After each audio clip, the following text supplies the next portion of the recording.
So I was definitely going to be talking about this one because there's 2 points I want to make about this. Obviously, you know what it is because you see the title.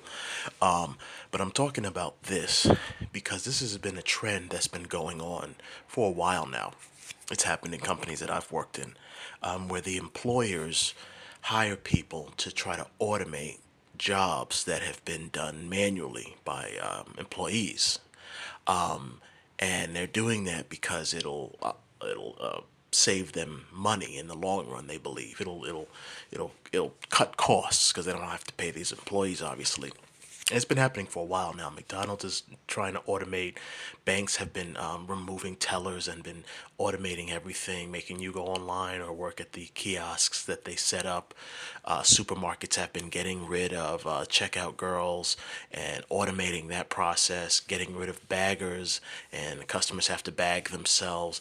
And everybody's automating.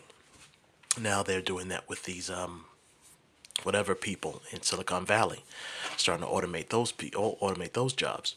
Tech companies like Meta, Google, and Amazon have been laying off a staggering amount of workers, tens of thousands of people. Microsoft and Google, within just a couple days of each other, within 48 hours of each other, both announcing they're laying off 12,000 people in Microsoft's case, 10,000 people in Google's case. And I think we aren't giving these layoffs as much due as they actually deserve. Right now, folks are saying, oh, well, that's just in the tech sector. It's a white collar layoff. It doesn't really matter as much. But the reality is these are still hundreds of thousands of jobs.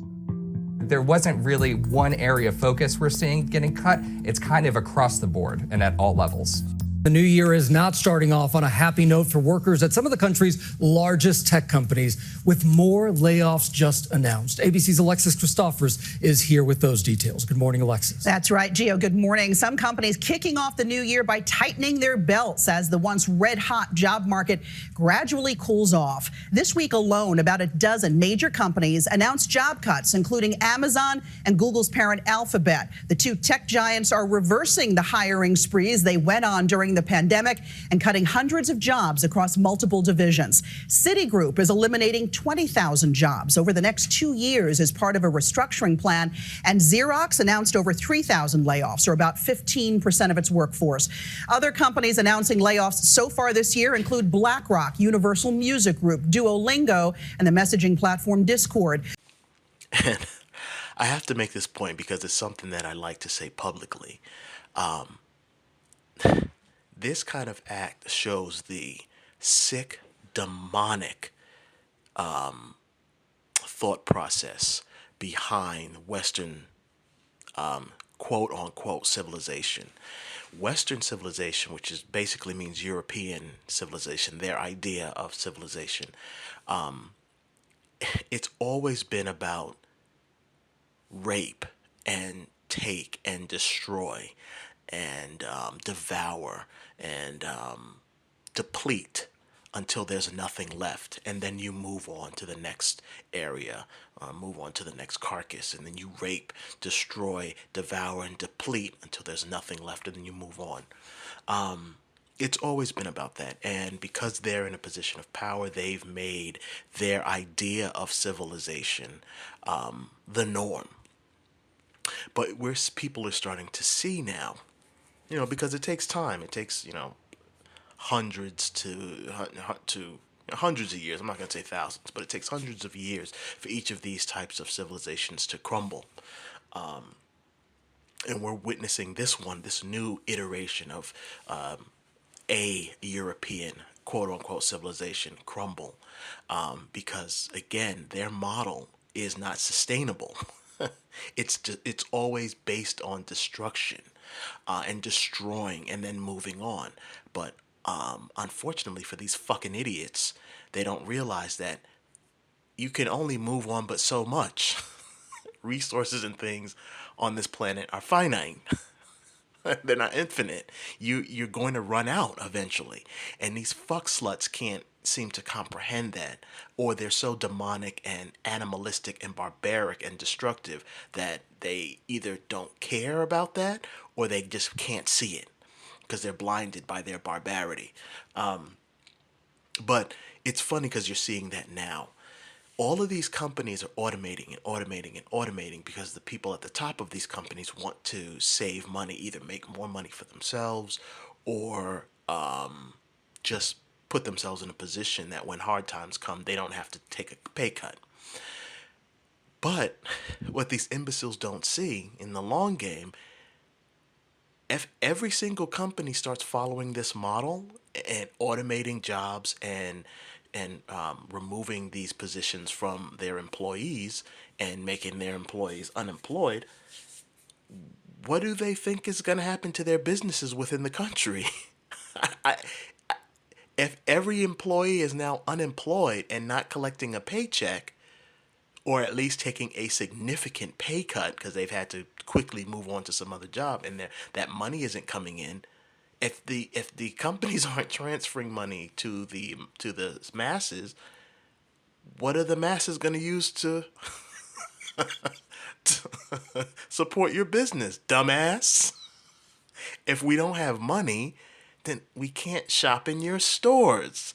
Walmart, if every company starts automating the jobs and they make their employees unemployed, then those masses can't come to your store to buy your products. So you would have essentially put yourself out of business. I don't get that these people don't see that. If every company starts following this model, which they're doing, then there will be no more customer base because no one's going to have money. No one will have jobs, so no one will have money. So we can't support your business. And it goes to another thing about Western quote unquote civilization. Western quote unquote civilization is never, it's so demonic and abnormal and inhuman that it's never about provide for the next generation, which means their children.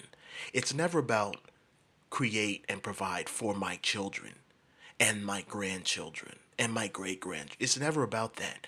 It's always this sick, demonic, selfish need to do things that will only empower them. And that's the sick demonic part about it. They will engage in these acts that will devastate life for future generations. So these companies are going to basically destroy the country that they operate in, so that they can have some access to some quick money right now for themselves. What happens when you die and that money runs out? Or let's say your money never runs out. You die and your child inherits that money, and now they're surrounded by millions upon millions of homeless poor people. What do you think's gonna happen to them? Your children are either going to inherit nothing because the money will have run out and you haven't set anything in place to keep that going, because you've set it up to make yourself rich at the expense of your own company, so that the company implodes because there's no customer base to pump money back into the system. So you're not recycling money. You're just taking money and then burning it. So the company implodes and your child inherits nothing, and your child inherits no money, and now your children and your grandchildren are going to grow up and be amongst the impoverished. So you don't even give a fuck about them. Or let's say you implode your company, but your money, you have so much money that you don't even have an opportunity to burn through it in your lifetime. So that money is now passed down to your children, who are supposed to use it for their children, your grandchildren, and pass it down to your grandchildren. But that money is finite. That will run out. And again, if those people are surrounded by a bunch of poor people are going to come and take it. Which is what you're witnessing now. All these robberies and gangs going into stores and stealing stuff. The poor people are going to be like, I'm going to take it. Because poor people don't just drop dead and then disappear. That's not how it works. If people don't have access to resources and there's nothing providing an opportunity for them to get resources, they're going to just take resources. The same way that the Europeans have done since the beginning of time. They're just going to take. I'm not going to just drop dead. If I see you have something and I don't have the ability to get that because you set it up so that I can't get access to it, I'm just going to take what you got. I'm from New York. I'm from the Bronx, and that's pretty much how it works. If I ain't got something and you got it, and I've been put in a position or born into a position where I just don't have the ability to get it. I'm gonna take it from you. I'm gonna take it from someone else. So this this unsustainable bullshit that is happening is it's maddening to me to watch, but it's also kind of comical because I'm now at this point where I just want to see the masses fail because I'm so just jaded by just humanity going along with stuff blindly and not doing anything to fight back. So I'm kind of like, well, forget it. I'm just gonna have to set things up for me and my family and then watch everything else crumble. But yeah, this concept is just is it's insane. So I wanted to talk about that. Second thing I want to talk about is I'm black, right? Black. I have a certain message on my YouTube channel that doesn't go fit in with the norm. I also on these social apps, I also talk in a way that stays true to me. You know, I'm not gonna just try to lie and try to fit in with the group in order to boost numbers. I used those social apps to try to talk to like-minded people, to be social with like-minded people, not to just fit in and get a following. I do all the stuff that I do because I'm interested in communicating. I'm interested in dialogue with like-minded people. I'm not interested in just having friends and followers. I'm not a loser. So I don't change my personality and lie and alter what I think just to appease the masses or just to fit in with the collective. So because of that, because the things that I believe and talk about and think don't fit in with the norm, I get shadow banned. My channel on YouTube gets shadow banned. Anything that I put on any of these social apps is shadow banned. I'm blocked. So that people can't see it and people can't respond. They can't like or share it because they don't even fucking see it. And what shadow banning means is basically shadow banning is really, you know, some employees in Silicon Valley who work for these companies who are tasked with finding the right people and then blocking them. So somebody will manually go out there, look for posts or posts. Will either somebody's name is in a database or whatever they type triggers something that alerts one of these people, and then they go in and they suppress you. They either block you or they move your name down the list or whatever. I have a whole host of ways of doing it. So what that means is you have a whole host of these dickless fuck slut people in Silicon Valley who will suppress people who are talking about things they don't like. And that's disgusting. And that happens to me all the time.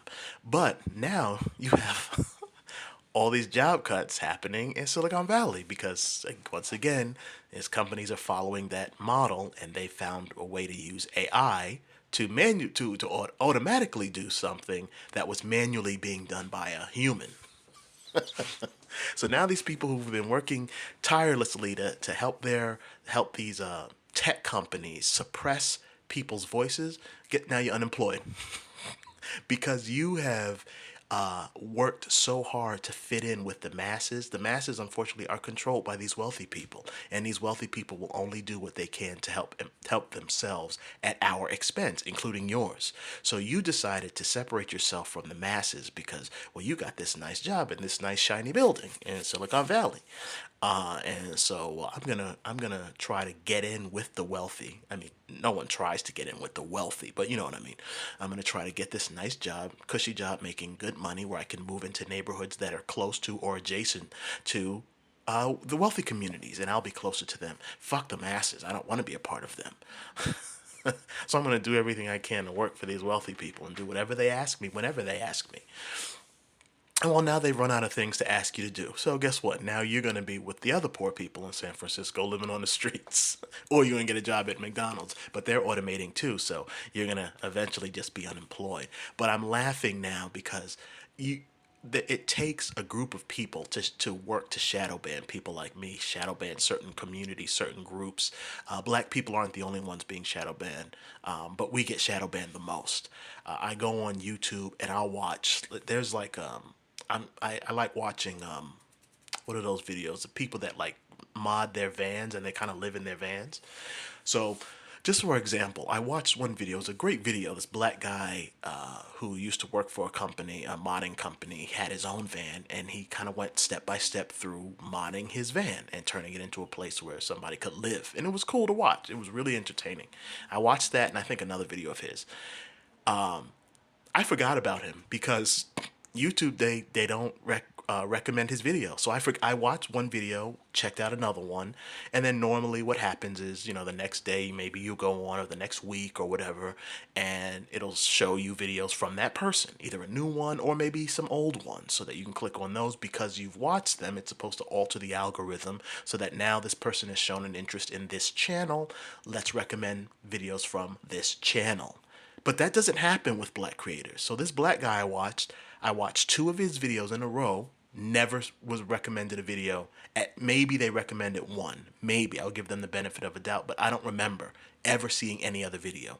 I only started to think about him because there was this white woman. She lives out of her van too.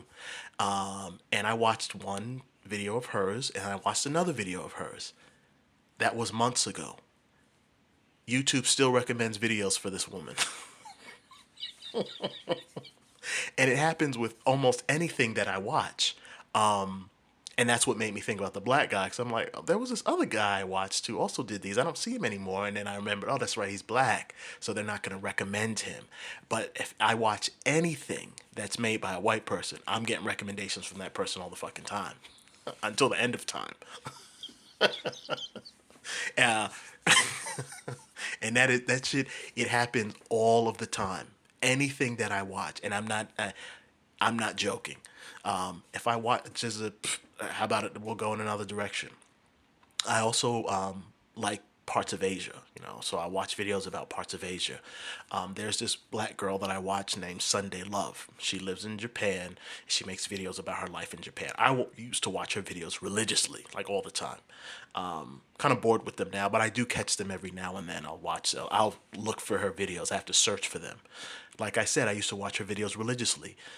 YouTube doesn't just arbitrarily recommend videos of hers, old videos. And now I will say that if a brand new video comes out, it will recommend it for me, like for one day, for the course of a day, and then it won't show her anymore. But it doesn't show a lot of her videos. I don't get recommended her videos. Again, if I think about her videos, I have to search for her by name. There's some Japanese creators who go around to these capsule hotels in Japan, and they'll review the hotels. They'll just show the hotels and what the hotels are like. I watch a lot of their videos. Again, they're not recommended. But if I watch a video of a white person doing the same thing, those videos are always recommended to me. And they're always popping up in my feed or my timeline or whatever they call it as a recommendation. So you have these white people in Silicon Valley going out of their way to kind of alter the playing field in their favor. Well, now you ain't got a fucking job. To all the dickless homos and trannies out there who in Silicon, not out there, I'm sorry. I don't want to mean to be disrespectful to homosexuals in general, but the homos and the trannies in Silicon Valley who are also taking part in shadow banning people like me. So I'll put up videos about LGBT, and once let's say I've put up a video about the Ninja Turtles, right? That'll get whatever. It'll get 100 views, sometimes maybe 1,000 views or something like that. It seems like those videos just don't get shadow banned. It's just they let them go. If the next video I put up is something negative about LGBT people, the next several videos of mine will be shadow banned. They'll get like 10 to 50 views. So you got these homos and trannies in Silicon Valley who also work, and because a lot of them have mental problems, they just will block anything just because I feel like I have the power to do it. So I'm going to do it. Guess what? Now you're fucking unemployed. So I'm happy to hear about these cuts in Silicon Valley. I hope they cut the shit out of a lot of those employees in that sector and make a lot of them homeless. So now they will feel what we feel, and any other person that jumps into these or looking for these types of jobs, hopefully they catch on and they start to realize, well, let me not just shit on the masses just to get a job with the wealthy, because that can backfire on me. And then once the wealthy is done using me and they throw me in the trash, then I won't have alienated myself from the rest of society. We all need to start working together against the wealthy, unfortunately, because they keep doing things for their to benefit themselves at our expense. So the masses need to stop fighting amongst ourselves, and we just need to let each other be, and we need to focus on stopping the wealthy from doing the things that they're doing. But yeah, go around, talk to people about that, because this is starting to happen across the board where they're automating all of these different jobs, kicking people out of jobs, and it's insane and comical to see, because as I said earlier, if you kick everyone out of their job, no one will have a job, no one will have money, and if no one has money, no one can go into McDonald's and buy a burger, no one can go into Walmart and buy a jacket, no one can go into Macy's and buy some shoes, nobody can open an account at Chase because we don't have fucking money. The thing that fuels your business, the masses they don't have it. Because you idiots, because of your demonic, barbaric greed, have set it up so that people don't have fucking jobs and ways to make money. So people are going to have no choice at a certain point but to stop shopping. But by then it'll be too late. So, what do the widespread tech layoffs mean for the larger economy and those persistent recession forecasts?